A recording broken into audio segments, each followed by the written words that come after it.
Paravur SNDP യൂണിയന്റെ നേതൃത്വത്തിൽ ദിവസങ്ങളായി നടന്നുവന്ന 172ാമത് ശ്രീനാരായണ ജയന്തി ആഘോഷങ്ങൾ 10,000 പങ്കെടുത്ത ഘോഷയാത്രയോടെ സമാപിച്ചു.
സമാപന സമ്മേളനം യോഗം ജനറൽ സെക്രട്ടറി വെള്ളാപ്പള്ളി നടേശൻ ഉദ്ഘാടനം ചെയ്തു.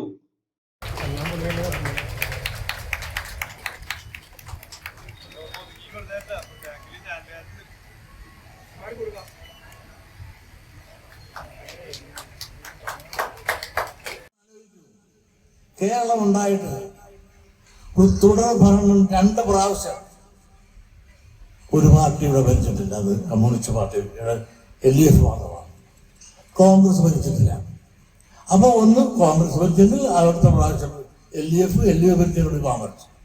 എന്നാൽ ഇവിടെ തുടർ ഭരണം 2 പ്രാവശ്യം 10 കൊല്ലം ഇടത് ഇടതുപക്ഷം ഭരിച്ചു എങ്കിൽ ആരുടെ ഗുണം കൊണ്ടാണ്? അത് നയിച്ചവരുടെ ഗുണം കൊണ്ടാണ്. പോയി എങ്കിൽ മൂന്നാമത്തെ ഊഴത്തിനും കിട്ടാതെ പോയി എങ്കിൽ അതിൻ്റെ കുറ്റം ആരുടേതാണെന്ന് അവർ ചർച്ച ചെയ്യട്ടെ, പാർട്ടി ചർച്ച ചെയ്ത് അത് തിരുത്തട്ടെ. അതല്ലേ വേണ്ടത്. അല്പമെങ്കിലും ഇപ്പൊ കുറച്ച് സീറ്റ് കിട്ടിയതെങ്കിൽ അത് ഈ ഭിന്നമതക്കാരൻ്റെയും പട്ടികജാതിക്കാരൻ്റെയും കുറച്ച് വോട്ട് കിട്ടിയതുകൊണ്ടാണ് ഇടതുപക്ഷത്തിന് അല്പമെങ്കിലും സീറ്റ് കിട്ടിയത്. ഒരു വലിയ ബാധിക്കുന്നുണ്ട്. എന്തുകൊണ്ട് വടക്ക് കിട്ടിയില്ല? വെള്ളാപ്പള്ളിയുടെ ജൽപ്പനത്തിന്റെ കുഴപ്പമാണെന്നുണ്ടെങ്കിൽ വടക്കൻ മേഖലയിൽ എന്തിന് പാർട്ടിക്കെതിരായി നിന്നവര് എങ്ങനെ ജയിച്ചു? ഈഴവരിൽപ്പെട്ടവരും പോലും വോട്ട് ചെയ്തു, തീയർ പോലും വോട്ട് ചെയ്തു. ഇതിന്റെ കുറ്റവും കുറവുകളും പാർട്ടി സ്വയം ചർച്ച ചെയ്ത് തീരുമാനിച്ച് അതിന് പരിഹാരം കാണേണ്ട പകരം നിരപരാധിയായ എന്നെ ക്രൂശിക്കുവാനാണ് സംസ്കൃതത്തിനെ കുറിച്ചുള്ളവർ പറയുന്നത്. സംസ്കൃതത്തിന്റെ ഈ പ്രസ്താവനയ്ക്കെതിരായി ഞാൻ പറഞ്ഞാൽ എന്നെ എതിർത്ത് സംസാരിക്കുന്നു, എന്നെ ന്യായീകരിച്ച് പറയേണ്ടത് കമ്മ്യൂണിസ്റ്റ് പാർട്ടിയുടെ ചുമതലയാണ്. അവർ പറഞ്ഞോട്ടെ. എന്നാലും നിങ്ങൾ സത്യം മനസ്സിലാക്കണം. യൂണിയൻ ചെയർമാൻ CN രാധാകൃഷ്ണൻ അധ്യക്ഷനായി. ഇവിടെ ഇന്ന് ധാരാളം പരിപാടികൾ ഇവിടെ നടത്തുന്നുണ്ട്. വിദ്യാർത്ഥികൾക്ക് സ്കോളർഷിപ്പ് നൽകുന്നുണ്ട്. കലാപരിപാടികളിൽ പങ്കെടുക്കുന്നവർക്ക് സമ്മാനങ്ങൾ നൽകുന്നുണ്ട്. വലിയ വലിയ അച്ചീവ്മെന്റ് നേടിയവർക്ക് സമ്മാനം നൽകുന്നുണ്ട്. അങ്ങനെ വിവിധങ്ങളായ പരിപാടികളുടെ ഉദ്ഘാടനമാണ് ഇന്ന് ഇവിടെ നടക്കുവാൻ പോകുന്നത്. അത് ജനറൽ സെക്രട്ടറി വന്ന് ഉദ്ഘാടനം നടത്തുവാൻ കഴിഞ്ഞതിൽ ഞങ്ങൾ വളരെയേറെ സന്തോഷിക്കുന്നു. അതോടൊപ്പം തന്നെ പറവൂരിലെ ഏറെ സുപ്രധാനമായ ധാരാളം വ്യക്തിത്വങ്ങളാണ് ഇന്നത്തെ ചടങ്ങിൽ എത്തിച്ചേർന്നിട്ടുള്ളത്. ഹിന്ദു ഐക്യവേദി സംസ്ഥാന പ്രസിഡന്റ് RV ബാബു മുഖ്യപ്രഭാഷണം നടത്തി. കാര്യങ്ങളൊക്കെ സനാതന ധർമ്മത്തിനെ അടിസ്ഥാനപ്പെടുത്തിയിട്ടുള്ളതാണ് എന്ന് പറഞ്ഞത് ശ്രീനാരായണ ഗുരുദേവനാണ്. ഞാൻ ഒരു ജാതി ഒരു മതം ഒരു ദൈവം എന്ന് പറഞ്ഞിട്ടുള്ളത്, ഞാൻ മതം ഏതായാലും മനുഷ്യൻ നന്നായാൽ മതി എന്ന് പറഞ്ഞത്, അതെല്ലാം സനാതന ധർമ്മത്തിൽ അടിസ്ഥാനപ്പെടുത്തിക്കൊണ്ടാണ് എന്ന് പറഞ്ഞത് 927 പള്ളാത്തുരുത്തി പ്രസംഗത്തിൽ നാരായണ ഗുരുദേവനാണ്. അപ്പൊ നാരായണ ഗുരുദേവനെ നമ്മളോട് അനുകമ്പാദശകം പറയാൻ കഴിഞ്ഞത്, ഒരു പീഡ എറുമ്പിനും വരുത്തരുത് എന്ന് പറയാൻ കഴിഞ്ഞത്, പരമേശ പവിത്ര പുത്രനോ കരുണാവാൻ നബി മുത്തുരത്നമോ എന്ന് പറയാൻ നമ്മളോട് കഴിഞ്ഞത്, അവനവൻ ആത്മസുഖത്തിന് ആചരിക്കുന്നവ അപരന് സുഖത്തിനായി വരേണം എന്ന് പറയാൻ കഴിഞ്ഞത്, അദ്ദേഹം സനാതന ധർമ്മ വിശ്വാസിയായതുകൊണ്ടാണ്, സനാതന ധർമ്മിയായതുകൊണ്ടാണ്. Union convener Shaiju Manakkappady, block panchayat president PR Saijan, ജില്ലാ പഞ്ചായത്ത് അംഗം AA നിത്യ ടീച്ചർ, നഗരസഭ vice chairperson Laiji Biju, KA Dinakaran, TV Nithin, ES Sheeba, PS Jayaraj, MP Binu, D Babu എന്നിവർ സംസാരിച്ചു. വിവിധ മത്സര വിജയികൾക്കുള്ള സമ്മാനദാനവും നടന്നു.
City Voice News bureau, North Paravur.